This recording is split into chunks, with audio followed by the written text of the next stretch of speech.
Later.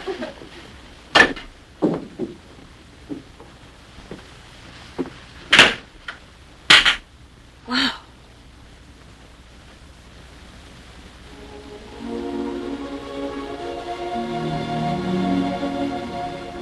Hello. Hello. I see you had a misspent youth. I guess it was. Why all alone? Being exclusive?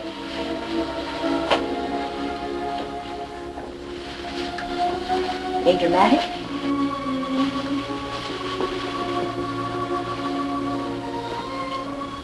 Being blue? I'm just fooling around. Maybe you'd like to play. Oh, no. I'll just watch you. Go ahead.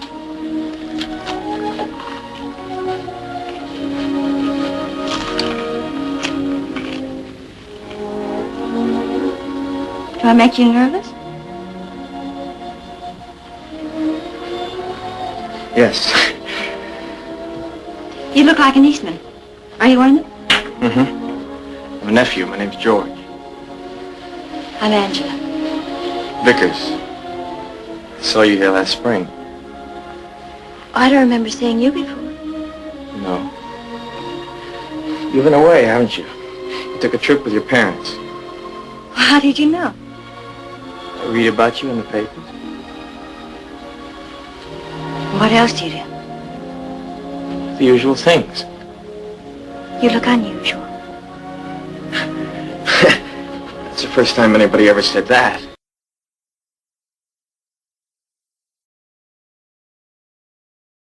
No one had ever seen an attractive man who was so vulnerable, who was saying, and it was a cultural importance of Clift, is that you can be a man and you can still cry and you can still be sweet and vulnerable and like a wound. And it was very, very appealing.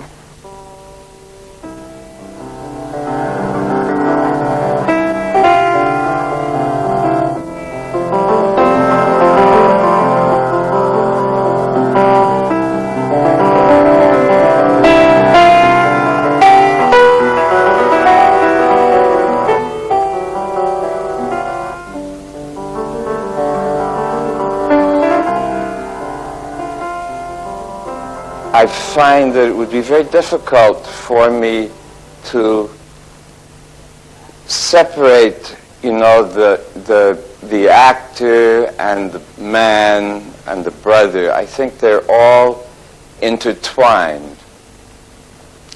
But I think you could say mostly he was an actor. And everything that he did had to do with his craft. Anyway, maybe I should go back to our beginnings when we were kids. And there were 3 of us. I was the oldest. And then 18 months later came the twins, Ethel and then Montgomery a few hours later. His mother, Sonny Clift, had been born an orphan. She'd been with foster parents and found out at the age of 18 that she was really the child of aristocrats. Her real father was Colonel Robert Anderson, who commanded Fort Sumter, and her other grandfather had been Abraham Lincoln's secretary. Anyway, she spent all of her life trying to be recognized by her real family, and she never was. But she was determined that Montgomery Clift and his sister and brother be raised to the manner born, be raised as aristocrats. Our early years were spent in Bermuda and France and St. Moritz and München and Vienna, and also Milano and Napoli.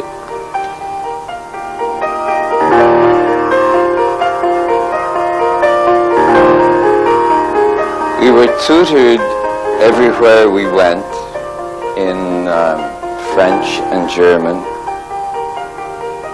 It was interesting, maybe psychologically, that while we lived in Europe, our mother always dressed us like triplets. We had the same short pants, the same haircuts. Even my sister looked just like my brother and me.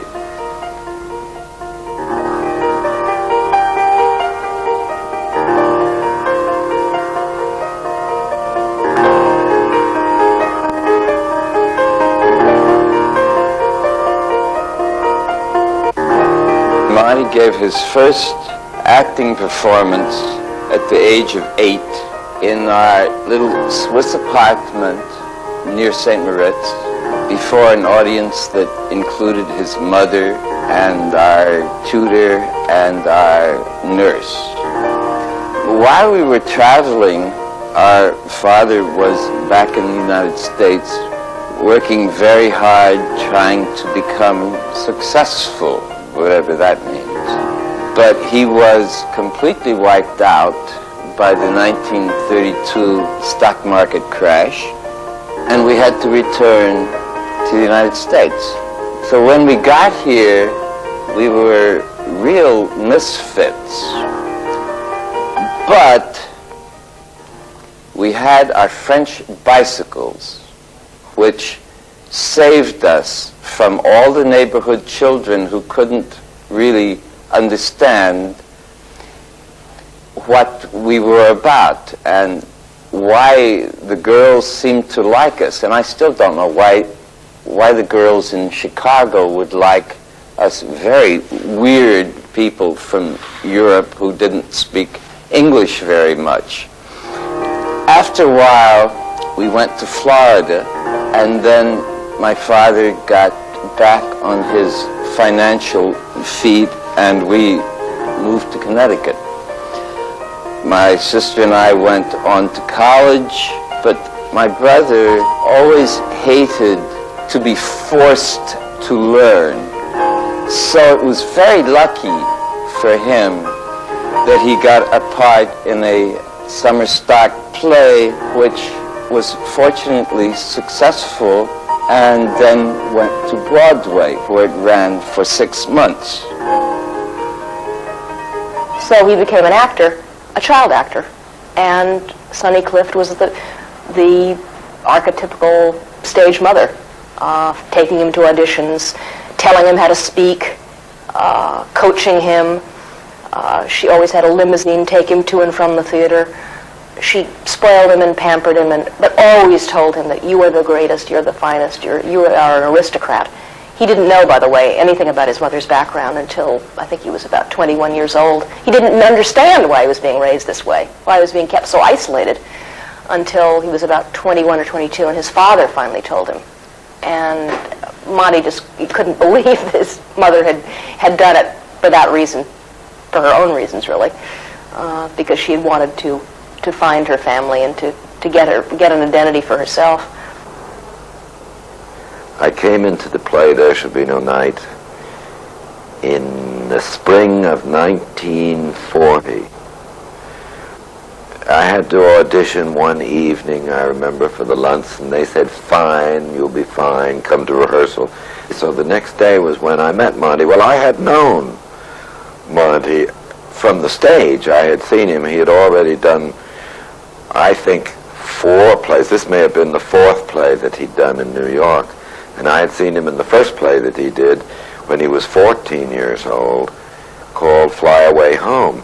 And I had seen him in Dame Nature, in which he had made a considerable personal success and had been written about. So Monty was quite well known when I first met him, and I was intrigued to meet him at rehearsal and to see him work and admire his work and want to become friends with him.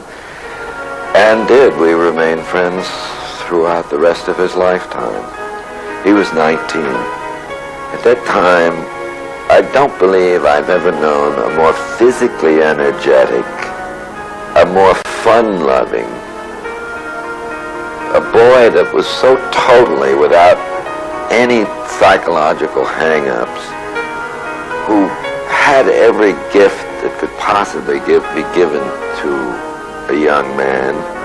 He had looks, he had brains, he spoke 2 other languages besides English fluently. He knew the arts. He actively enjoyed all the arts by the time he was 19 years old. He had hobbies. He was ambitious as far as theater and what he wanted to do in theater. He knew exactly what he wanted his whole life to be. He never touched alcohol. He never smoked cigarettes. He didn't seem to require any kind of crutches of that nature at all.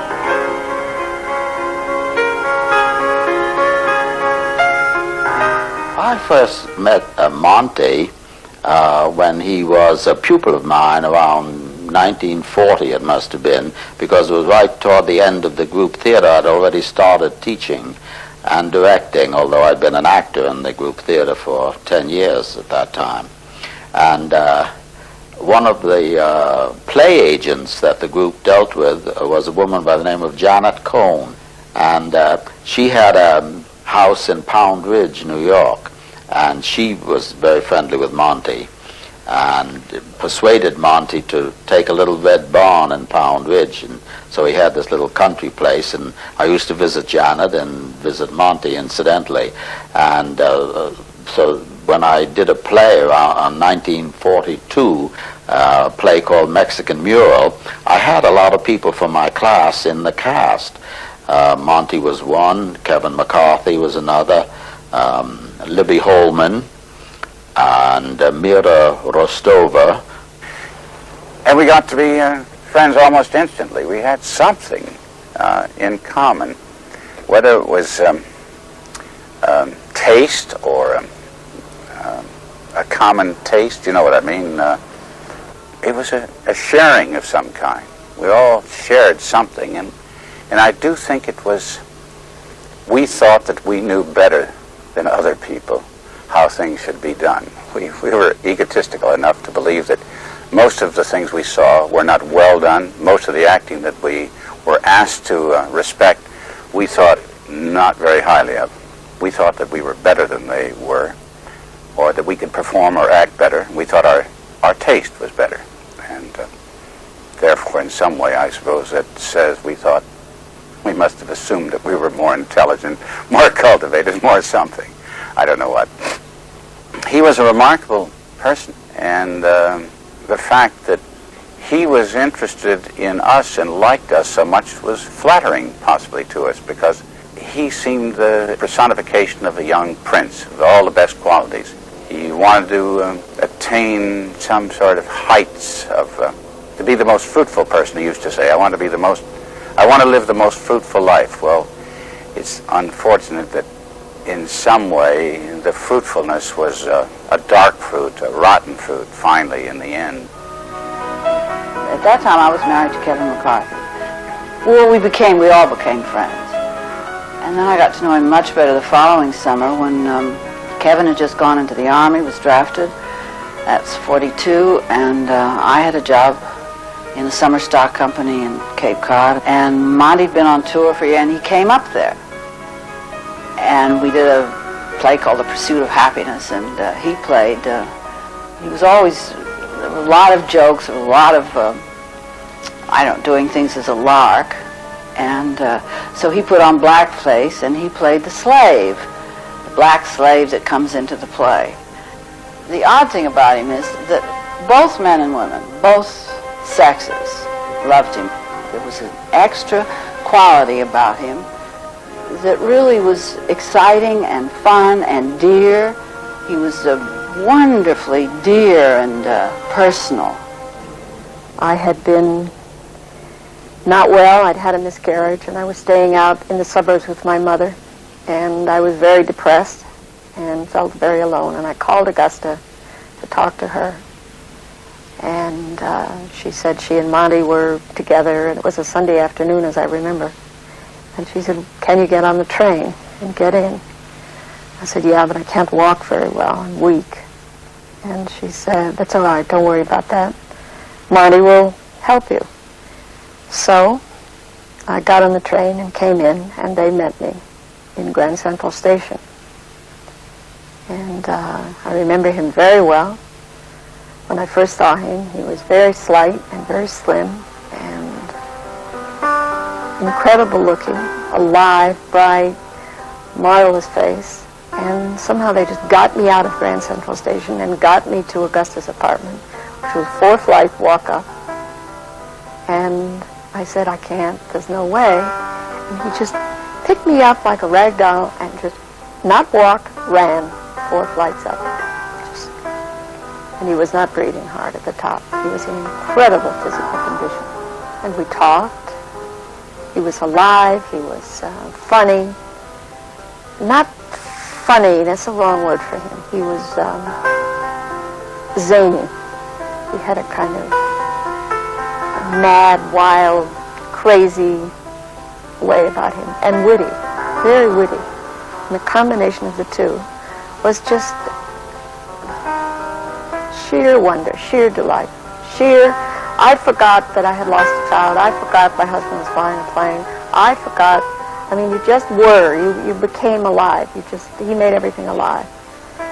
I think everybody, in a way, felt that when you were with Monty, I've never had that experience since in my life. There was something very special, and he really treated everyone, I mean, individually, I don't mean in a group, but as though one was of great value to him. And each time he would open in a play, he would get marvelous notices, and the movies would come after him immediately with an offer, because he was good-looking, leading man type. Although he did look like he could read and write, which was a little different than most of the others. And he would say no, he didn't want to go to the movies. So then he'd do another play. Then they'd come and they'd up the ante, you see. He'd get an offer of more money and more money and more money. But he wasn't interested in the money.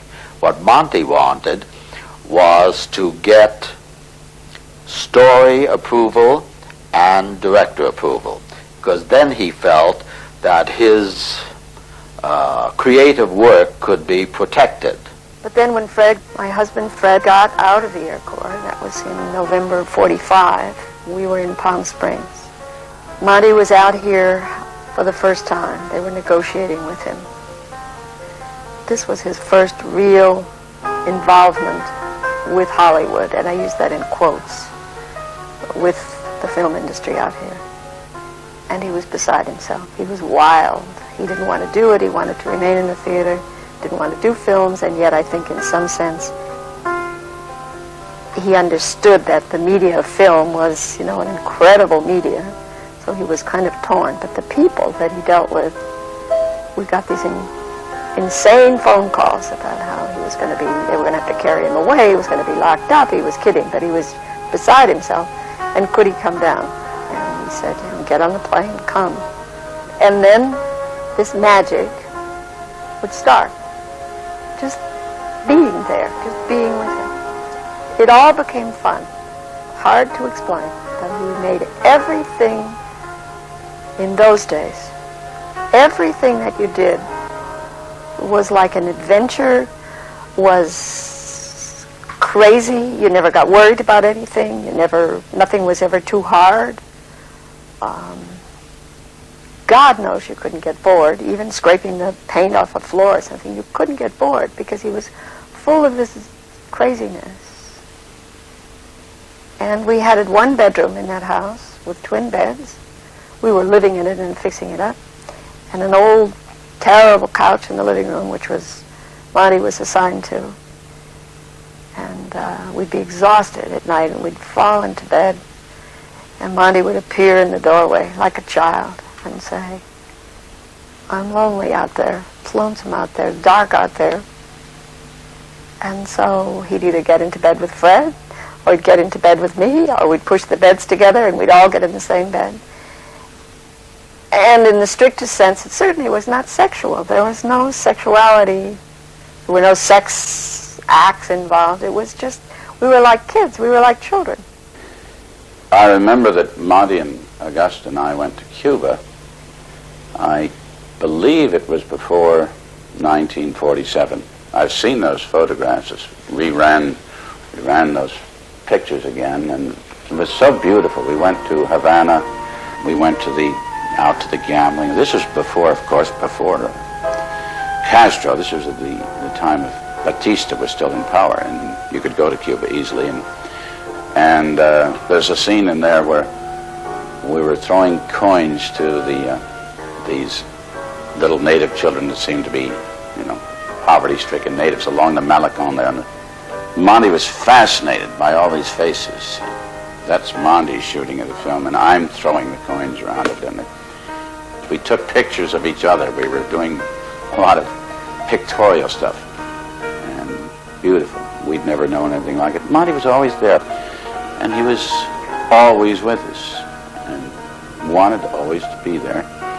And wherever we went, he would come, or wherever he went, he sometimes would invite us. Every girl, woman, was crazy about Monty, and he seemed to be in love with all of us individually. However, he had girlfriends, but there were 2 or 3 of us that he was really very fond of. We were very, very close. But I don't think it's a coincidence that each one of us was married. And so that the relationship was protected by the fact that I was married, a couple of other people that he loved very much, they also were married, and they weren't going to be divorced, nor would he have wanted it, I don't think. I really think the protection was what made our relationship so nice. So Fred had to report back to the newspaper that he worked for. You had a year to go back to your job after the war. And so we drove in Monty's car, which was a Buick, and I have no idea of the year of it, which he loved dearly and called it Beulah. And Beulah was a person. And we drove across the desert, the southern route, because it was still very cold in March. And we ended up in New Orleans, because Monty had an amoeba. He'd had an amoebic dysentery and had been in New Orleans many times at a hospital there. And he wanted to make a quick stop because he always checked in with that doctor whenever he could or needed to or whatever. And it was hot in New Orleans. And we would go into the French Quarter every night and eat. And silly things would happen. Monty sat on a chair and the bottom fell out of the chair and he went down through the chair. And we were hysterical, and they literally practically threw us out. It was a wild and wonderful 5 or 6 days. There was one night I remember very well when Monty said very quietly and very gently, "I'm going in by myself." And Fred was delighted. Fred was pleased. He was glad to go to bed. And I said, "Can't I come?" "No," he said, "I want to go by myself." And then, because he never wanted to hurt you, he did later hurt us terribly, but he never wanted to. He just patted my face and he said, "I need to be alone." He said, "You understand that?" I said, "I understand it." But I remember feeling like a child left behind. His playmate, I wasn't going to be allowed to come play. Looking back on that night, I recognize that probably was something that I was to see a lot later on and not know what to make out of. In 1947, Elia Kazan and I started the Actor Studio, and we divided up the classes into 2 sections. Kazan, or Gadget, I was about to say, because we always called him Gadget, still do, had all the young people, because he liked to work with young people, and that was Julie Harris and all the people of that age. And my group were the more experienced ones. Not that they were old, but they were more experienced. And in that group was Monty and Marlon Brando, and I wrote down some of the other names because you'll never believe who was in that one class. Patricia Neal, Maureen Stapleton, Eli Wallach, Jerome Robbins, Sidney Lumet, Kevin McCarthy, Carl Malden, E.G. Marshall, Beatrice Strait. I could go on. There were about 40 of them, and every single one of them in that class is now a name that is well known in theater and films. But to get back to the Actor Studio and this class that he was in, I wanted him to play in The Seagull because it was a perfect part for Monty, and he was the best one in the class for it. He said, I don't want to do it too sensitive. I said, come on, we're going to walk around the block. And I took him out of the studio, and we walked around the block and talked and talked and talked. And he said, I have to break this line that has been established about me that I only can play these kind of things. I want to show that I can do tougher kinds of parts. I said, well, what do you mean by that? He said, well, I have this offer to make a film where I'm going to ride on a horse.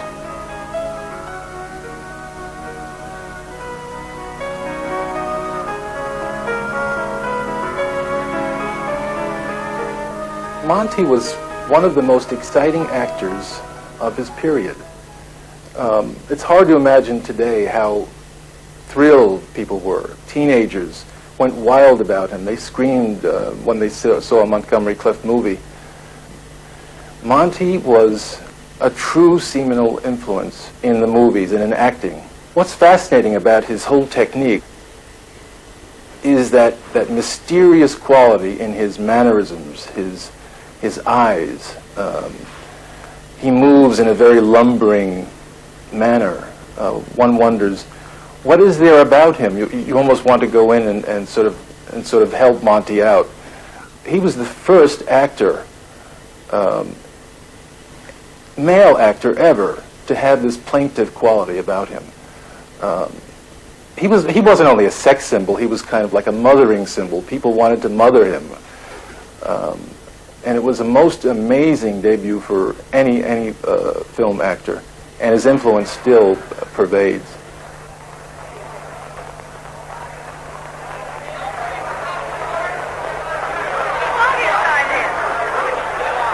And your escort's very beautiful, Elizabeth Taylor. Is she beautiful? Elizabeth, haven't seen you in a long time. How are you? You're both working in A Place in the Sun, aren't you? That's right. Yes.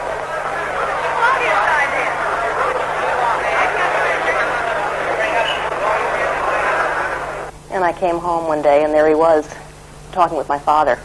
And I never forgot that. He was a mercurial, fascinating, enigmatic man. Smoked like a chimney. Was interested in everything. And I just never forgot him. And at that point, he was considered one of the top actors in the United States. He'd just been nominated for the Academy Award for The Search, which was a movie that Fred Zinnemann directed. After that, I saw him periodically for about 2 years. In fact, my father helped him. He wanted to see how a person goes to their death in a prison. He was playing this guy who was put to death, and so my father, who was a lawyer, helped him stay overnight at San Quentin prison in the death house. And I remember he came back and told us all about it. Walking back and forth across our living room, talking about what it was like to be in condemned row.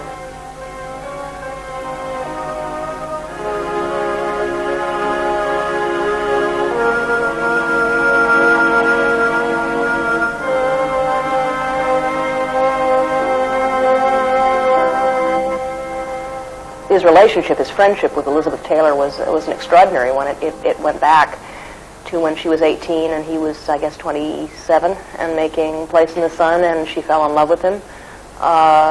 And he sort of fell in love with her, and they had a romance. Monty would go just so far in the relationship, and then he would bring a boy onto the set. When I say boy, I mean he would bring a young man onto the set. And this would be a rather obvious young man, and Elizabeth meant, of course, to show Elizabeth what was really going on in his life. And Elizabeth would say later on that she didn't know why Monty did that. Was she supposed to feel?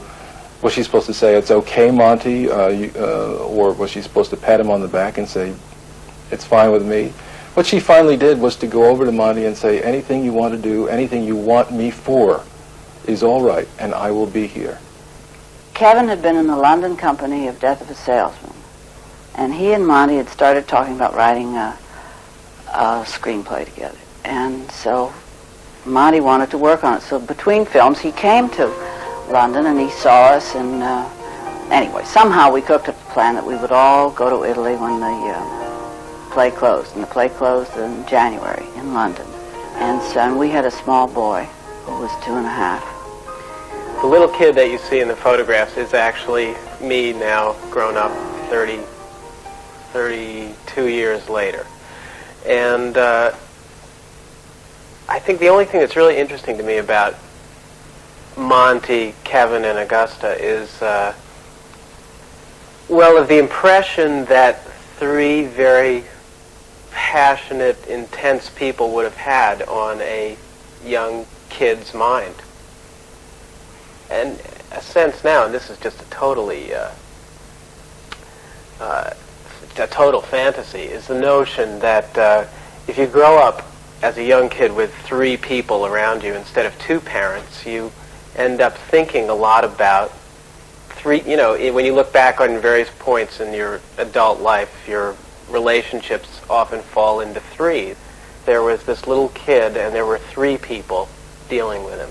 And as Kevin, my dad, has said a few times, and Augusta, who, my mother, has also said, is the sense that, you know, when they were tight, they were very, very tight as a couple, as a trio.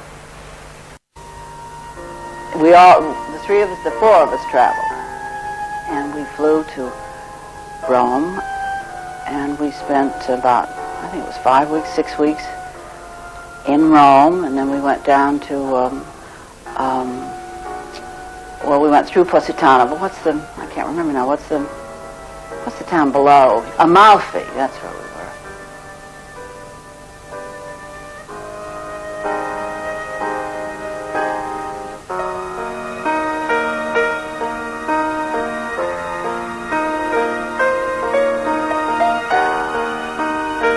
Miracolo a Milano was being shot.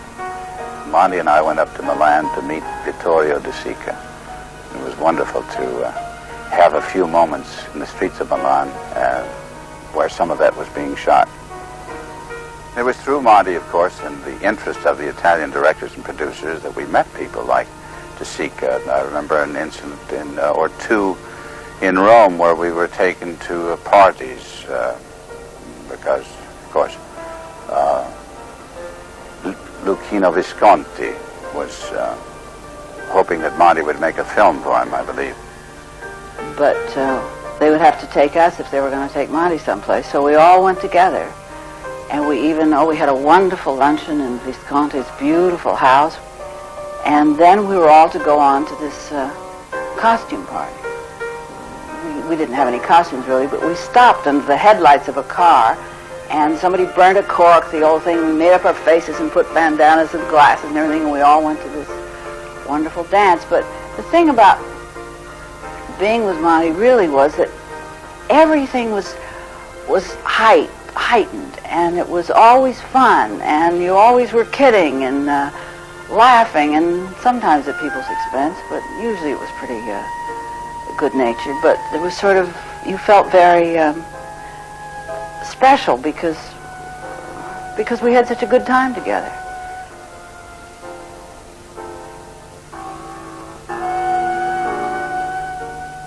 It was at about this time, I think, that we began to be aware that something wasn't quite right. Some turn began to take place in Monty. He was a daredevil. He'd try anything. He wanted to challenge the edge, whether it was death, how close to danger he could come. And somewhere that probably has got a lot to do with what happened to him, maybe. I remember when we were in Firenze, in Florence, it was there that we were staying at a hotel along the Arno, and then Monty would get out on the balcony and hang there, literally, 6 or 7 floors above the street that runs along the Arno there, by his fingertips, dangling, and then pull himself up, literally. He did this from time to time. He would challenge his body to be able to make this sort of daredevil exploit. When we were returning from Italy, we were on the Queen Mary. There was a hurricane or a storm very heavy storm at some time. The liner of the Queen Mary had literally made no headway for 24 hours. It was just holding its own against these very heavy seas and winds. Monty said, why don't we take a terrific picture? I'll go down and get in our cabin. I'll get the porthole open somehow, and I'm going to get a hat and a briefcase and possibly an umbrella.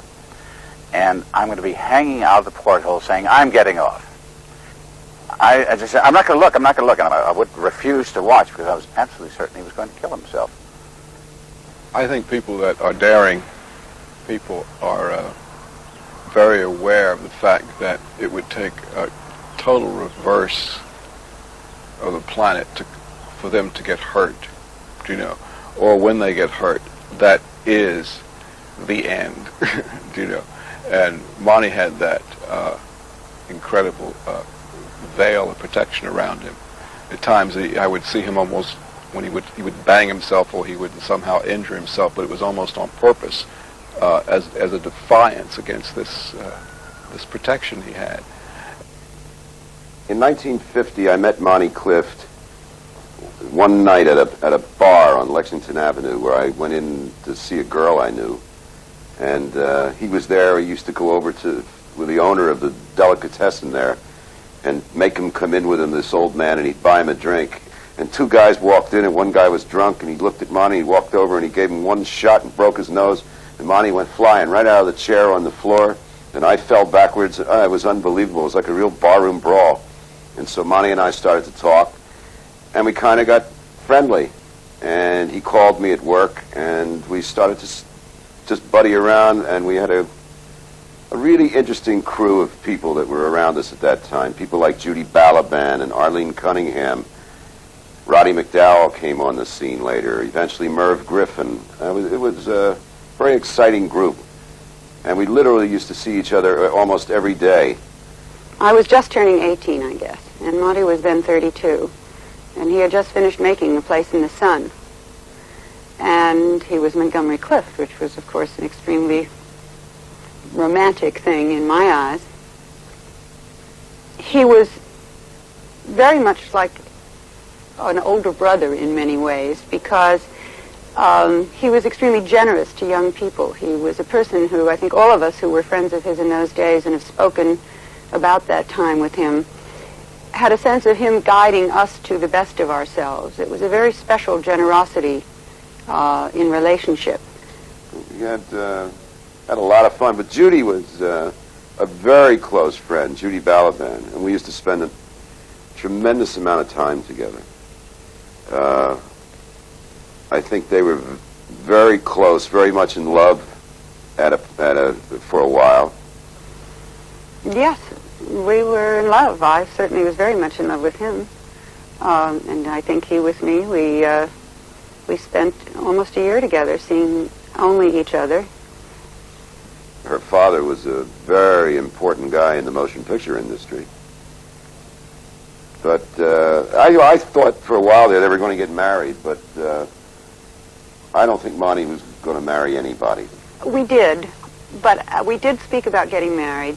But as I look back on it, when we spoke about it, it was more in a sense of playfulness and the way that you sort of fantasize what could become of you both later.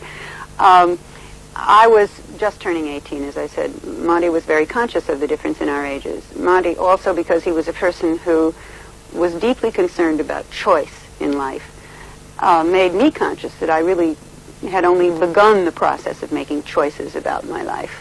And perhaps because I was 18, I thought I knew everything and that if I loved him, I should marry him, and that would be that. He never said no, but it was clear in the way that we talked about it that he was simply allowing me the fantasy, really, in a way.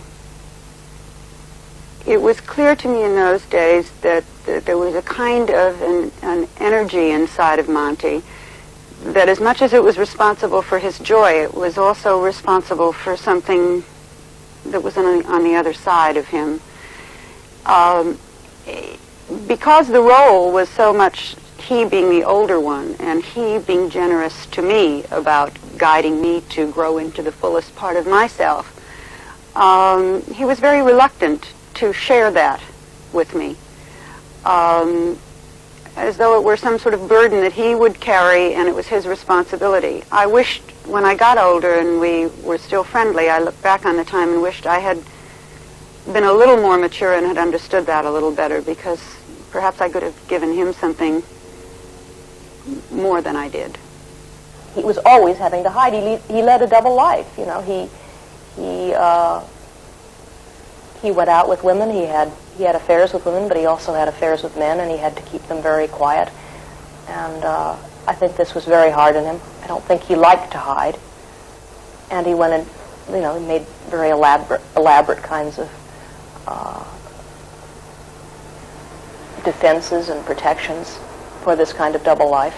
And he even talked about hating to lead this double life. So I think that was why he was tormented. And he perhaps sought escape in alcohol and drugs. He had gone to see a psychiatrist and was under some sort of psychiatric guidance, if you want to call it that. And something was happening to him that, well, I don't know enough about it, but whether he was seeking help or whether he got the wrong kind of help from his psychiatrist, there's been a lot of talk about that. That might be what happened to him. The innuendo was that Montgomery Clift's latent homosexuality was allowed to appear. You know, he was in analysis for many years with this Dr. Silverberg, who was a homosexual himself, and who supposedly couldn't help him about that. So it was a difficult and dark kind of secret for him. And at that time, of course, he was a major movie star, hounded by people on the streets everywhere you went. And Monty was a person who didn't go to big premieres. You know, he stayed, his social life was a little less glamorous than that. But I guess because it was Paramount, and my father was then head of Paramount, and we were together, that he decided that he should go to the opening of A Place in the Sun. Because he wasn't seen that much at that kind of thing, the fans around the theater absolutely mobbed him. It was insane. And the car was almost overturned when we arrived and so on. All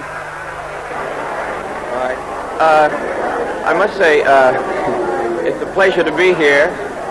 And I suppose one of the pleasures is that I come to an opening night performance of my own, and I don't have to get up there and do it again.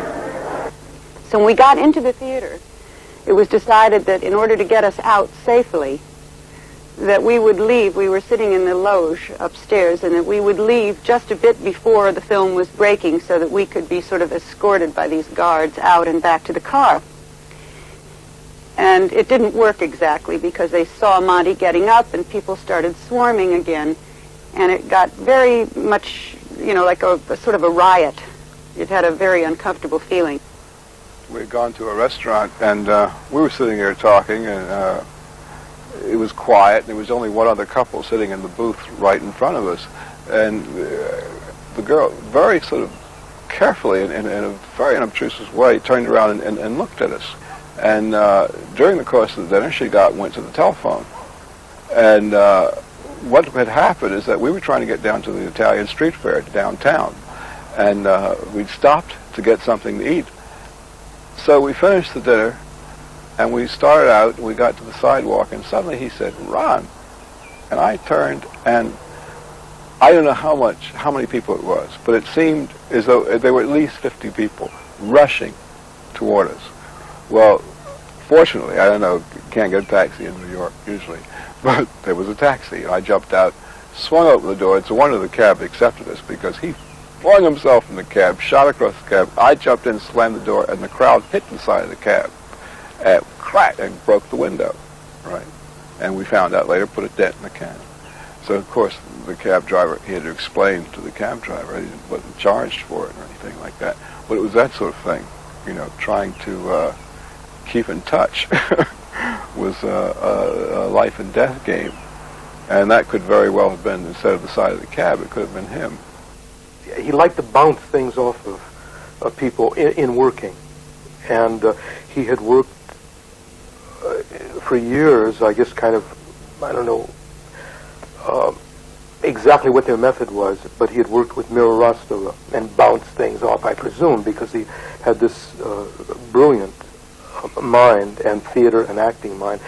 But he liked to play with scripts and lines, and we became friends, and he started bouncing things off me, these ideas he had for performing. And I remember he was doing a scene as a priest in this Hitchcock film, I Confess, and that was the first time that he asked me to come and talk about this a scene he was doing, and it was fascinating. He was, to my mind, the best American actor.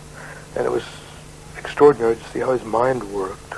By the time he had made a place in the sun, he was one of the greatest film stars, probably, maybe as well known as anybody at that time. And it wasn't until Marlon Brando came along shortly thereafter that he had anybody on the same level of stardom. He had a peer when Brando appeared. At that time, I had finished shooting my film at Warner Brothers. Well, he had finished shooting his too, and I was doing this television series, Superman, and so I'd shoot my stuff and then go in the evenings, and he was preparing From Here to Eternity, and he would go over the scripts and scenes and was deciding what he was going to do with his character and line changes and things, and we'd sit and talk, and it was an opportunity of a lifetime. And he called one day and he said they'd shut down the shooting and that he needed a rest and he wanted to go to Mexico, and would we go with him? And I said, Monty, I have the babies, and he said, hire somebody, I'll pay for it. Just hire somebody. And please, I need you, I want to go. So we drove to Tijuana and parked the car and got in Aeronaves Reforma, and we went to Baja and we went to La Paz, which is a little tiny, used to be a pearl fishing place, not a resort. We did not want to go to a resort. It took us 6 hours in the bloody plane, and Fred, who had been a pilot, we hit fog and they had no instruments, and Fred, I thought, was going to go through the plane. By the time we got there, we were a nervous wreck, and it was late at night, and Monty was beside himself. So we went to bed, and I was awake because I was disturbed by some quality that I felt in him. He didn't look well, he didn't act well, he was edgy, there was no fun, there was no play, he was just... So I heard the door of his room open and close, and I heard him go downstairs. I think I was, it's not important, but I think I was not yet undressed, or I pulled on a pair of pants and a shirt. Anyway, I followed him downstairs without him seeing me, and there was a little bar in the hotel, and he had just gone to the bar to sit. And I remembered saying to myself, come off it, you are not his mother, you are not his wife, you are not anything. Whatever, maybe he's looking for a woman or a man, I don't know what the hell he's looking for, but it's none of your business. Go to bed and shut up and leave him alone. So I went back to bed. I didn't sleep. And it must have been around 4 or 5 in the morning, and I heard this sound on the stairs. And I went to the door and opened the door, and it was Monty on all fours coming up the stairs, trying to get up the stairs, falling, dead drunk, destroyed, disheveled, had vomited, just destroyed. And I don't mean that he'd been hurt, but he was just crazy. I woke Fred. We picked him up bodily. Fred carried him. We took him to his room. I washed him off a little, and we put him to bed. And I think we spent 3 or 4 days there. And he drank, but not like that. And we really stayed with him. We didn't let him out of our sight, because I was, at that point, aware for the first time of the extent of what was going on in him. I had not known. I knew he was drinking. I knew I heard stories of what was happening on the sets. I knew there were problems, but I didn't know it was this bad, and it was bad. And it was a devastating thing, because that trip, there was no magic, There was no play. There was no crazy, zany stuff. There was a deadly, serious, haunted kind of quality. And for me, it was the realization that there was something really terribly wrong. It was not a temporary thing. That there was something seriously wrong with him. Well, Monty was drinking for a reason, and I began to wonder, because it looked dangerous, and I began to wonder why. Well, I began thinking back in those years when he was so totally free of any necessity for drugs of any kind, and what could possibly have happened. And I thought he used to question me endlessly about some courses that I had had at New York University involving social ethics, morality, particularly social morality. And he would keep asking me, he used to ask me questions. Well, I was no scholar, I'm no philosopher, and wasn't then, but I would tell him what I knew. And the subject of ethics, morality, constantly coming up in Monty's mind. And I thought, oh, this may be somewhat the key to what is happening to Monty. My feeling is that he was one of those men who take the sins of the world unto themselves and seem to be compulsive in that they become the sole redeemer. If he saw a child being abused or an animal being abused, he took the suffering. He was incapable of coping with the world, so this led to anesthesia via alcohol and possibly stronger drugs. But there was a terrible suffering going on, and it was constant, and it occurred in things that his dearest friends might do, or that I might do, or that his mother and father might do, or his brother might do. They all hurt too much. It was as if his entire nervous system had been exposed. If you'd taken a scalpel and just cut the arms open and cut the whole nervous system open, and then thrown sand, the sands of the world at it, or the salt of the world into this open, sensitive person.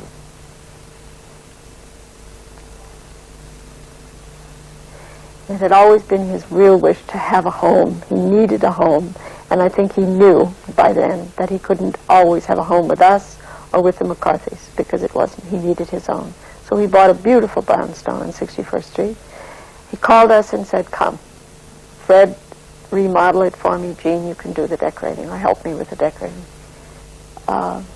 So again, we had children and we had obligations, but we dropped everything. You see, there's this continuing theme that you tended to drop your own life and go.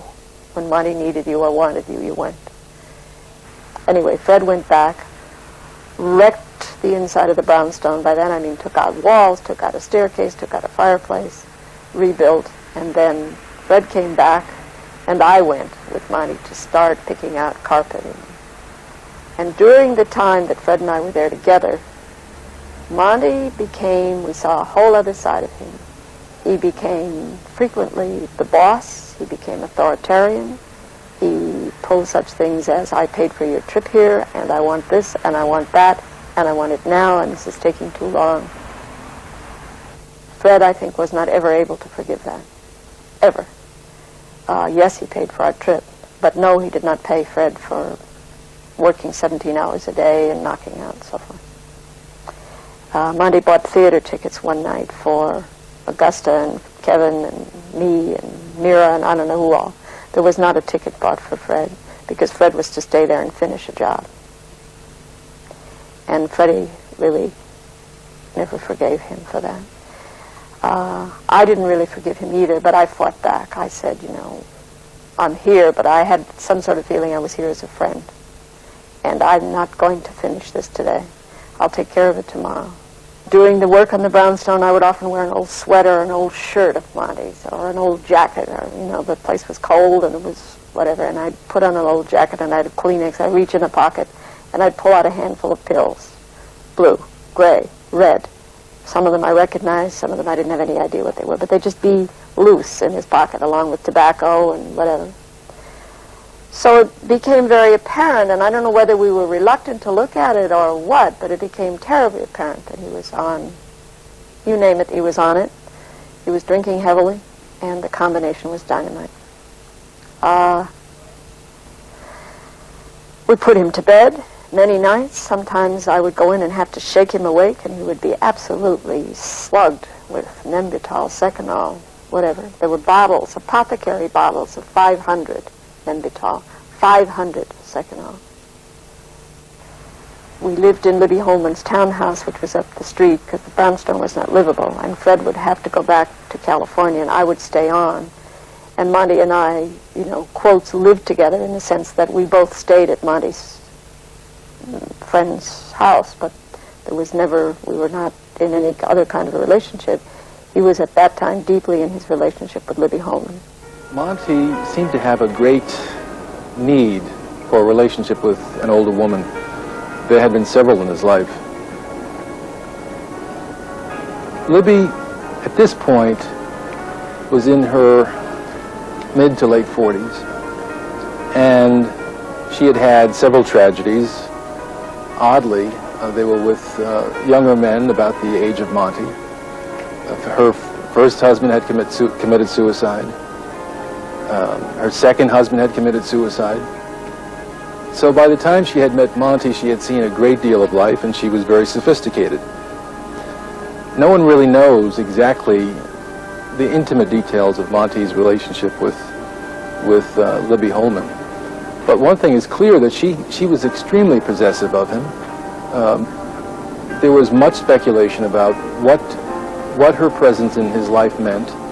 There were those who said that she absolutely destroyed Monty, that she introduced him to pills, she introduced him to strange sexual habits, and none of this has been verified. She might have been absolutely wonderful for him. When I came back to California, we were to see him very little. We finally moved out on the west side of town, and Monty would sometimes show up at 2 o'clock in the morning and bang on the gates, and we would tear downstairs, and he was drunk and wanted to talk and rave, and we finally had to put a stop to it. I remember Fred telling him one night, "Monty, don't ever do this again. Just don't do this to us." Monty had indications that we had ignored of his being not just a daredevil, but also accident-prone, and he did things that were unusual. My sister, Mary McCarthy, thought that Monty, I remember a long time ago, she said there's something the matter with Monty. His behavior is infantile. It's like ebaphrenic schizophrenia. This return to infantile behavior. He'd take the steak off the plate and carve it on the floor, the way my little daughter would like to eat her food off, her little high chair, not on a plate, not with a spoon, but just shove it into her mouth. And Monty would do the same. It was during that period, and I don't know what he was filming at the time, but he knew Elizabeth Taylor well. She was married to Michael Wilding, and he called us and said he wanted to go out to dinner with the Wildings, with Elizabeth and Michael, and would we come up and meet them at the house. So we went up, and Elizabeth was in tears, was locked in her bedroom. We never saw her. Monty was very drunk and ugly, really ugly in a way that it's difficult to describe. He became like an animal. And we knew we couldn't go out to dinner. No way were we going to allow him to be in public, and so we just said, well, let's fix dinner here. Fred and I are both good cooks. Michael said, go into the kitchen, help yourself, whatever's in the kitchen. He was, I guess, angry, I don't know. So we went into the kitchen, all we could find were eggs, and I think some mushrooms or whatever, and we decided we'd make an omelet. And Monty was furious, he was enraged. We were going out, and Fred said, no, we are not going out, we're going to eat here. And Monty finally said, all right, but if we're going to eat here, I'll make the eggs. And he took the eggs away from Fred, and he started beating them, and he spit into them over and over again, just spit into the eggs. And I thought, you know, this is crazy. What are we doing? What are we doing up here? What is this about? So I said, you know, Freddie, let's get out of here. This is insane. There's no life. You can't be with him. It's not possible to be with him. If you hate yourself, you're in big trouble. I know a number of people like that in the theater that I could mention who slowly destroy themselves because of it. I once said about Monty that it was the longest suicide in theater history. But Monty was, I feel, the finest actor possible that America can produce. He talked only, in the early years I knew him, about Alfred Lunt, who he worshipped, Thornton Wilder, about acting. And Monty knew there are a lot of people that they enjoy being a movie star. They enjoy that. They enjoy the stardom, the extravagance, the publicity. He didn't. He didn't want that kind of special attention which other people love, you know, and live for. He never wanted it. He wanted to be a private person in a world where it was not possible to be a private person, where you had somehow to adjust to the world that you had to live in. So he slowly got to seem to be rude and things which he really wasn't. He was just suffering all the time. I know that what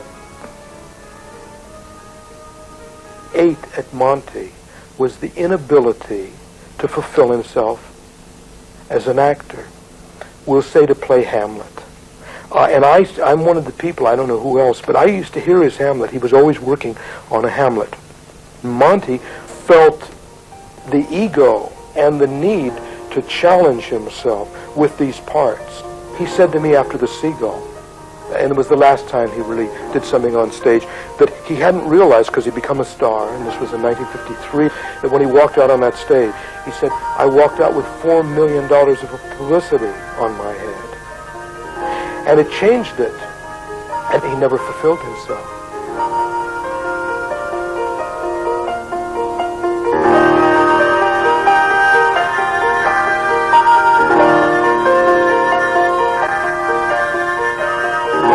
Time of Raintree County, he wanted to reform himself and get his body back to where it ought to be in his mind and clean himself up, and he needed somebody to go along with it. As I was saying to someone, I wonder what Monty saw in Augusta and me, and I decided maybe he saw us as being healthy. I think Augusta and I were probably good middle-class Americans that seemed very healthy, and perhaps we were believable and hopeful images of some kind to him.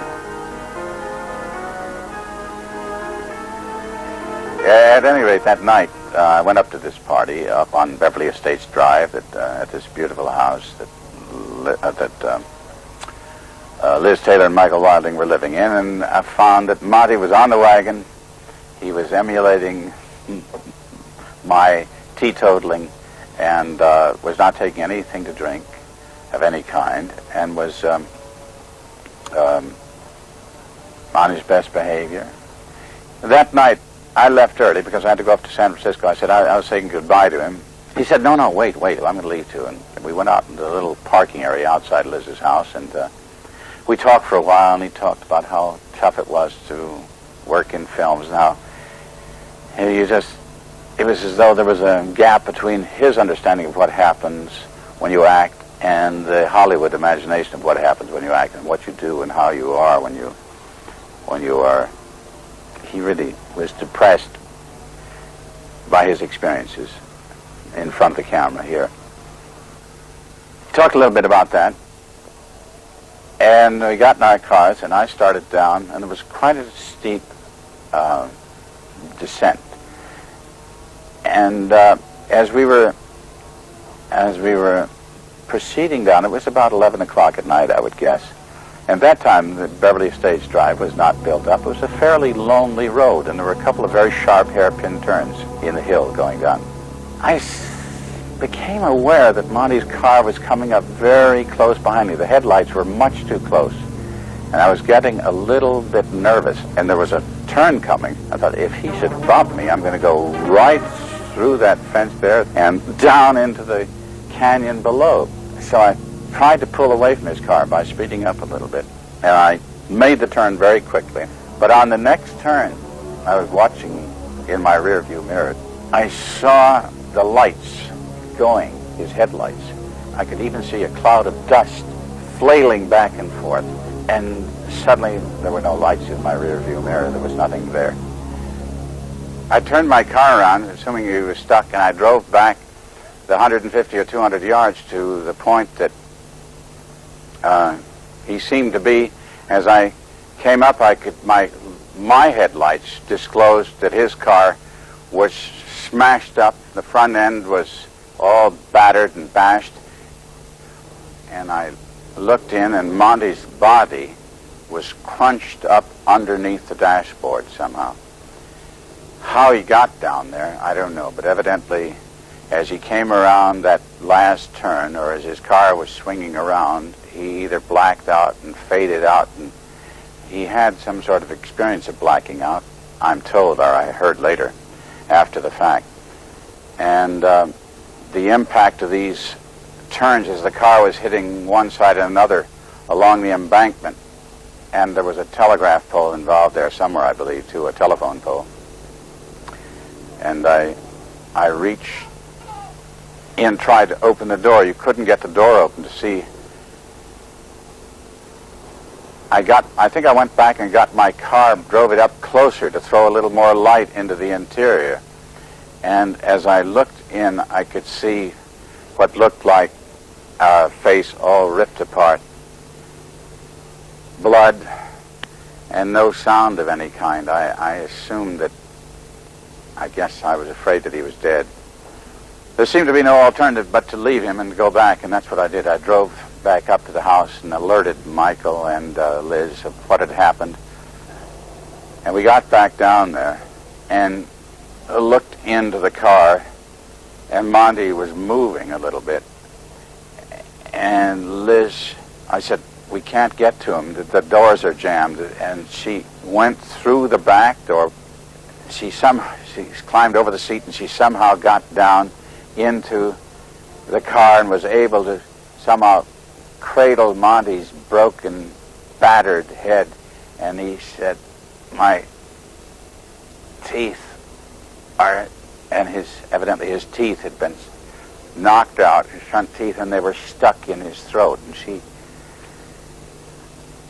reached into his mouth and pulled those broken teeth out of his throat. Right after, during his recovery, Libby Holman came out and stayed with him. And I'd always spend the weekends and any afternoon I was off working. And they had a serious break in their relationship because Monty decided to go back and finish the film. And he looked really bad. And he'd been healed quickly. I don't know what had gone on medically, but he'd healed with what he called colloidal tissue. His head hit the windshield of the car, and his upper lip was broken. His jaw was snapped off on both sides, and his teeth were knocked out. And he just really looked very bad, but he healed. He was in terrible pain, and was taking an immense amounts of painkillers, and anyway, Libby said he must not go back to work, that he should go back to New York, spend a long time recovering, and heal slowly, that the studio wouldn't appreciate it. And indeed they didn't. He decided to go back to work. And she left. She said that she couldn't help him.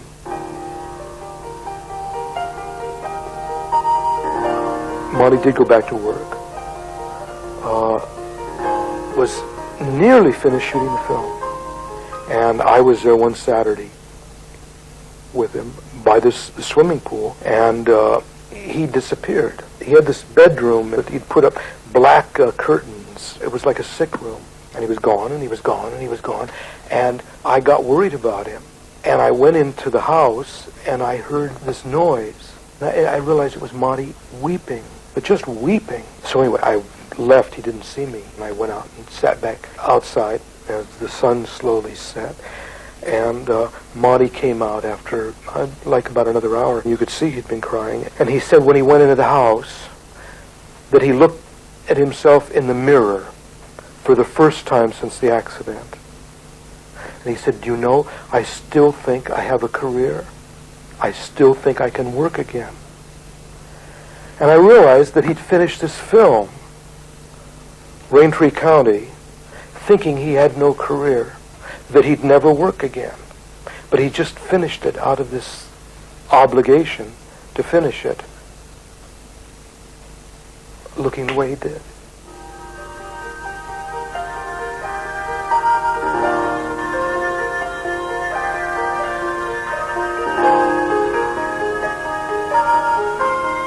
He had made a movie after the accident called The Young Lions, and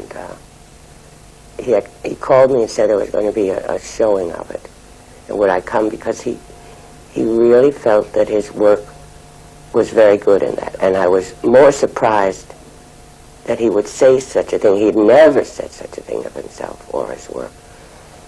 So indeed, I did go to see it, and while his work was, of course, good, very good as always, the change, physical change in him was so startling to me. It was like, as you say, before and after. It was like another, because he'd been, supremely beautiful, and now that was, while he was still terribly moving and good as an actor, I had to get used to the change. One side of his face was paralyzed, so he couldn't move it. So he had to learn how to use his face in a new way, a different way. I mean, an actor's face is his destiny. It's what he works with. It's his instrument, and particularly in the movies. And Montgomery Clift could only really use his eyes. If you notice his movies after the accident, it's his eyes and the way he uses his body, but not the way he uses his face, his mouth, etc., because he couldn't move his mouth. But he actually learned how to use his face in a different way. But he was so upset by it, about the loss of his beauty, that he took all the mirrors down in his house. He had mirrors all over the place, because he was very vain. In fact, he told somebody that he realized he'd gotten away with murder being so handsome. That now I know the way everybody else feels. I'm being treated in a different kind of way, because I'm not so beautiful anymore. The courage of this man was incredible. I never heard him actually complain about pain, physical or mental, ever. But the drinking increased. Because you see, nobody recognized him. That was the other terrible thing. He would walk down the street, and he was extremely well known. He was a very famous actor, and nobody recognized him. He would come up to somebody, and he'd say, hello. In fact, it happened with me. I was at Actors Studio watching Marilyn Monroe's first scene on stage. It was Anna Christie with Maureen Stapleton, and everybody in show business was there. By that time, I'd become an actress. And I was sitting in the balcony, and the scene was over, and somebody tapped me on the shoulder, and I turned around. This ravaged face looked at me and said, hi. Hi. And I didn't know who it was. He said, it's Monty Clift. I did not recognize him. And this happened over and over again with William Wyler, with directors he worked with people that he knew intimately. They did not recognize him. Well, they would start off well, and we'd have dinner, and there'd be people you knew and nice people, but you were all obviously with someone who was tortured, and you would just stay with him as long as you could, that's all. Put him to bed, and pray, or do whatever one does. But because Monty would give his dinner party, and if he showed up at all, he would begin drinking, and very, very shortly he would collapse in front of the sofa, and he would just fall face down on the rug, and no one would pick him up because he didn't want to be picked up. That was part of the understanding. And he'd just lie there for hours. Of course, some of his friends would start crying over this kind of behavior. There was one dinner party, and Roddy McDowell was there, an actor and a very close friend of Monty's. And I think, there were other people there, and then, as I say, as the evening would wear on, Monty would get more and more away. And that night I was very upset. And I said to Roddy, there must be something we can do. I don't know what, but something. And he said, there's nothing anybody can do except hold his hand to the grave. And while I didn't think at the time it was that bad, I guess Roddy knew better than I did. When we made Wild River, I knew that the character that he was going to play had originally been written for a different kind of man, a far more obviously masculine, macho, if you like, man. And the story was, of course, primarily a love story between this city-bred fella and a country girl living on a hunk of land in Tennessee that the government was going to take away from them. But there was this very, very strong sexual pull between these two people. But Monty was not in any way an overtly sort of capital M masculine man. He was far more sort of tender and gentle. So that everything that came out of rehearsals, everything that film has in it, really came from him as an original way of dealing with this love story. He had a strange kind of magnetism which was different than what one usually sees. And we would rehearse, and he very often just would improvise. The script, in any case, was very, very short, and most of the work in it was fleshed out with Kazan's guiding hand behind both of us.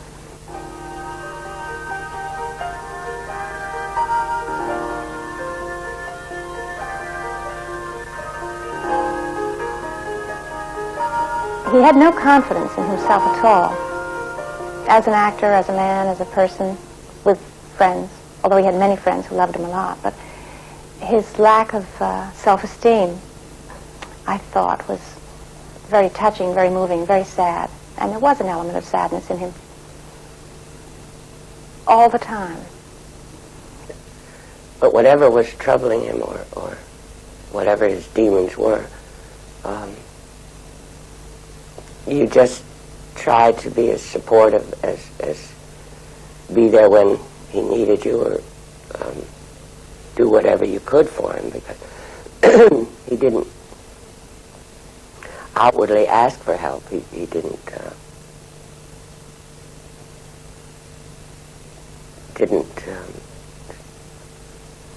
he would joke about it even, so that it was hard to do anything except be there, you know. But he was always, even in the first scene in The Misfits, when he's in a telephone booth talking to his mother, I guess. I don't know how you can't describe superb acting any more than you can describe fresh air. I mean, I don't know how to say how it is, except that scene was extraordinary. Whatever his gift was, that was what was there. Monty had invited me for dinner with Marilyn Monroe. He was out here. They were, I guess, still making The Misfits, and he'd come from Vegas to Los Angeles, was staying at the Bel Air Hotel, and he asked a couple of friends to go to dinner with her. When I showed up at the Bel Air Hotel, Monty was in his cups. He'd been drinking, and there was no question he shouldn't have gone out. And I said, "Kid, the dinner's over. You know, you just can't go out. And unfortunately, he had a limousine and a driver, and he could go out. And I left, and another good friend of his, Jim Bridges, left. But he went on to that dinner. It's not Marilyn Monroe's fault, but he did go on, and it was apparently, it's a famous dinner that was a debacle at, I'm smiling because I know I've had it accounted to me, and she was apparently very sweet about it. That Monty decided to feed her fried shrimp and ramaki with his feet, and in the beachcombers, and apparently he took off his shoes and socks and dipped the hors d'oeuvres in the sauces, and she ate them, I believe, and was very sweet to him. His relationship with Marilyn Monroe was a very special one in his life. He absolutely adored her. They were like children together. I think they recognized this incredible vulnerability in each other, or if you want to say weakness. They were insomniacs, chronic insomniacs, and they were always talking about how do you fall asleep. Neither of them could sleep. In fact, when The Misfits was being made, Monty had his own bed set out to Reno, which is sort of unusual to have your bed set out when you're doing a movie. But he and Marilyn would talk about how they fell asleep. Monty would, for instance, call people all over the world on the phone and just talk all night until he fell asleep, and Marilyn Monroe would get massaged. She had a special masseuse who would come and massage her, but they still couldn't sleep. So, of course, they finally took pills. Once, I think, Marilyn Monroe said, Montgomery Clift is the only person I know who's sicker than I am. I was out there in Munich and in Vienna for 5 months, and it was a terribly torturous time, actually.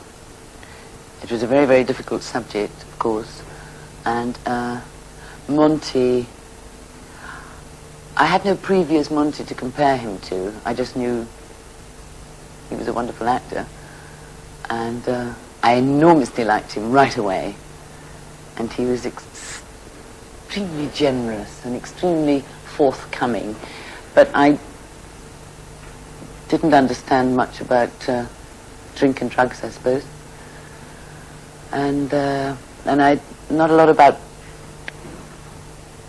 mental illness. So, as I say, I was very green on the subject. This was a film that starred Montgomery Clift. It was called Freud, and you know, you can blame John Huston for having cast him in the film, because anyone seeing Monty would think he couldn't make it. He just absolutely couldn't make this film. He was fine in The Misfits because he had a fairly small part. But to be on camera constantly, could this man who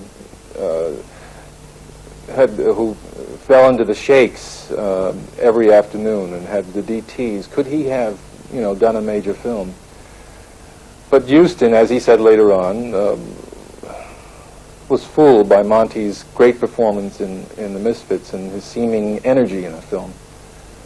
During the making of Freud, Huston saw that Monty's energies were waning early, and I guess he had such enormous hopes for this one project that he and Monty just could not get along any longer. The relationship with John Huston was terrible. It was terrible. They were just so utterly opposed as people. Huston was a great big bear of a man. It's a great big sort of Corinthian column type person, and intolerant and impatient and hard and cruel. And Monty had was just totally other. It was just totally other. It was two people who just were not in any way. There was no point of meeting really for them. Monty, I think, was an incredibly difficult person, a very, very difficult, neurotic man to deal with. He pressured Monty. Monty forgot his lines. Things would go wrong. Eventually, Huston had to put lines on what they call idiot cards for Monty to be able to say them. Then there was this constant rewriting process. It went on for months. Meanwhile, the company, I believe it was Universal, lost a fortune in Freud, and Monty, terrible things were happening to him. He developed cataracts. What had happened was that there's a scene at the very end of the film in which one of the extras had to come up and say "Dirty Jew" and tip his hat. And he was an extra, and he wasn't probably very technically efficient. And I think at one point I believe this is what happened, he hit Monty in the eye. Monty always had those amazing eyes. I mean, you could just really go into his eyes. But they were very, very sensitive. Anyway, I think he'd had cataract trouble already, and this gesture of the extra had aggravated the situation, and he'd taken fright and gone straight off to London, which angered John Huston very much. He came back to work the next day, and he was very, very frightened of getting a cataract. I mean, he worked all through this film with a fear. He had this kind of morbid fear that he was going to lose his sight. He was very ill. He had a strange kind of hypothyroid condition which caused him to age prematurely. His hands gnarled at the age of 40, and his hair started falling out, and he got cataracts. This condition is the condition of the old, and he got it at the age of 40. He was absolutely a loner. He was completely an individual, very selfish, as most artists are, but with an enormous regard for truth and for putting the best of himself into what he was doing, his work. But I should think, at great cost to his personal relationships often, particularly not to relationships. I mean, I did used to sometimes come back feeling, once or twice, I didn't make a lot of weekends back. I usually only got one day anyway, to London, but I used to sometimes feel as if I was dried out, bleached out bones on a plane that had been left by Monty. But, I have got huge energy and huge stamina. But I guess for people who hadn't, and I think people who became, well, certainly people who would become involved in a love, sexual relationship, that must have been very hard for Monty, but no, it didn't have to be sexual. I mean, his friends, he used his friends like crazy. But then I happen to think that that's what friends are for. Probably what was the major reason that my brother died was that John Huston brought a very unfair lawsuit against him, which Monty eventually won, but he couldn't get insurance to do another movie, so he went for 4 years without making a movie, and for Monty, not working was terribly depressing. That's, of course, when the terrible years began. He was stuck in his house. He couldn't even make it when to visit his agent. The high point in his day might have been a visit to the dentist. And it was an evening, and I don't really remember the circumstances except that Fred found him. He had gone up the fire escape, and he was on the roof of his brownstone in his pajamas, drunk and on pills of whatever, I don't know what was in his system. And he was literally walking the parapet, just staggering. And Freddie just picked him up, and by then, Monty, you see this marvelous body, this incredibly strong, physically fit body, was just shot. There was nothing left. And Betty just picked him up and threw him over his shoulder like a bag of flour, brought him down the stairs, and put him to bed. And I remember, I think that was one of several times, but it was one last time, and it really, I think, as I remembered, it was my goodbye to him. I held him. He was not really totally conscious, but he couldn't go to sleep. He was just, I don't know what to say. It was like he wasn't able to let go. And I held him in my arms, as I had done before. And I literally rocked him, and I smoothed his hair, and I talked to him.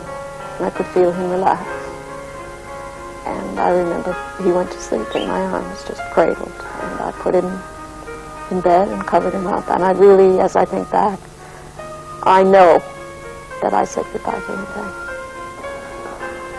He had to have the attention round the clock of I don't know what to call him, Larry. A guy named Larry who came in, just almost lived with Monty 24 hours a day. It was a godsend that we were able to find somebody like Larry to take care of Monty, and he seemed so devoted to Monty that Monty had to have someone with him almost all the time. The nurse would walk with him on the street and support him as he walked. There was just nothing one could do about him. He became almost a legend in those days, the fallen movie star, and you'd see him on the street and people would say, oh, there he is, you know, he's just, what's happened to him? Oh, God. We finally just didn't see him anymore. It became too painful because there was nothing really to be done. He didn't seem to do anything except he became obsessed with his own deeds and doings, his own thoughts. He had difficulty finishing a sentence. They would always wander. It isn't that he would stop, but they would, you know, there were so many byways down which his mind would turn that no sentence ever seemed to be finished. Gradually, one after the other, just turned their backs on him because of what they felt was behavior that they couldn't put up with. And it is true that he used to do some pretty weird things sometimes. But he had given them so much friendship for so long. And then when it looked like to me, because I was around then, when he needed them the most, you know, they weren't there. It was not possible to have any kind of relationship. You couldn't be his friend. We recognized that we had taken care of him. We had grown up. We knew what we'd been doing, and we had to look at why. And we had to give him up and let him go. And there was nothing that anybody could do. No one could help him. He was way beyond help. You ask why. There is really no simple answer. I remember talking to one of his doctors who said to me, I think the true answer lies with his mother, that is the root of all of his problems. I can see why the clash came later. His father, between his father and his mother and himself, his father was a gentle, dear man who had many old-fashioned ideas, politically, socially. Monty's reaction against his mother and father was, I don't know if I used the term correctly, was certainly paranoid. It was an overreaction. But to cop out by blaming Mrs. Clift, with her enormously strong personality, for Monty's unhappiness or misery or cause of his drinking, and I think it's a cop-out. I think it's an easy cop-out. I don't think it's the answer at all. But they were combative. I think they were very much alike in some ways. I think Sonny Clift could have been a great actress. In fact, Monty often did imitations of her. But he also hated her, too, I think, because she involved herself so totally in his life. She was constantly trying to tell him what to do. She disapproved of all of his friends. She was very critical of all of his friends. And she was also critical of his acting. No matter how fine a job he did, it was never good enough. So he always had to try to please his mother and could never please her. Nothing was ever good enough. I think this was sort of hard to live up to also. But she was an incredibly strong woman, and I think Montgomery Clift realized that. I remember when he had his operation for his cataracts, he had not seen her in many years. He didn't want to see her, and she forced her way into the hospital room and sat down and talked to him, reminding him of his childhood in Europe and all the wonderful things she tried to give him. And suddenly he just said, "Oh, Ma, just give me your strength. I need your strength." And I had him come to the studio, and I set up the lights, and he had very definite ideas of how he wanted to be photographed. He wanted to be very brooding. He asked me if it would be possible if I could catch him with the tear in his eye. And then he asked me if I had any little pin spots, little tiny lights that I could put near my camera that would hit him each eye, because he felt very strongly that eyes and eye contact with the camera said more than words. And if you looked at any of the scripts he had, he would have pages of dialogue totally eliminated, where he would tell him, just come in and take a close-up on my eyes, or just come in and take my hands. His secret to acting was omission, getting rid of extra things that didn't matter, that you could do away with. He knew cameras. He knew that if you came in for a close-up, he could give you something with his eyes that 2 paragraphs of dialogue wouldn't do as well. While I was taking the photographs of him, I realized that there was no way I was going to be able to give him what he wanted. It was just a self-destructive look that he felt. He wanted to hurt himself. Just the idea of, see if you can catch a tear in my eye, gives you an insight into what he thought of himself at that period in his life. Monty was very upset about the deaths of Clark Gable and Marilyn Monroe. He talked to a friend of his about it at one point at dinner. He said, deaths always come in threes. He didn't say, I'm going to be next, but he was obviously very concerned. It's a sort of theatrical kind of prophecy or prediction. When 3 people or 2 people in a cast die, there's always going to be a third. Actors always believe that. Anyway, Monty did, and as it turned out, he was the third member of that cast to die.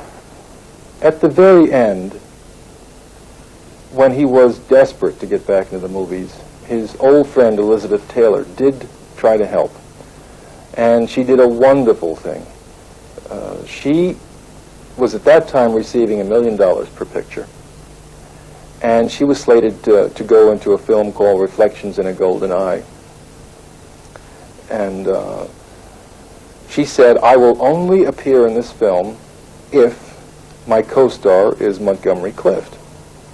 Now, when Elizabeth asked her Monty, and they objected, they said that Monty was not bankable, you know, they would lose their shirts, she said, well, I will put up my entire salary, which of course was $1 million, to insure Monty.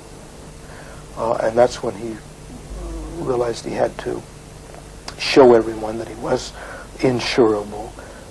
And he did do this one film, The Defector, due to Salka Viertel, who had seen him and knew that he was in wonderful shape, and assured the director, Raoul Levy, that he would be give no problems, and he didn't give any problems. And it isn't a very good film, but it would have been good for him, even if it wasn't a good film, because it was shown that he could work well. And he went to Germany with his nurse, his male nurse, and Mira Rostova, his former acting coach, and somehow got through the filming. I mean, it was just agony for him to get through these days. He would be exhausted halfway through it. He would try too hard. His attitude was almost that he was making From Here to Eternity all over again. And Mira kept telling him, you know, just get through it, Monty. It doesn't matter. She just wanted him to live.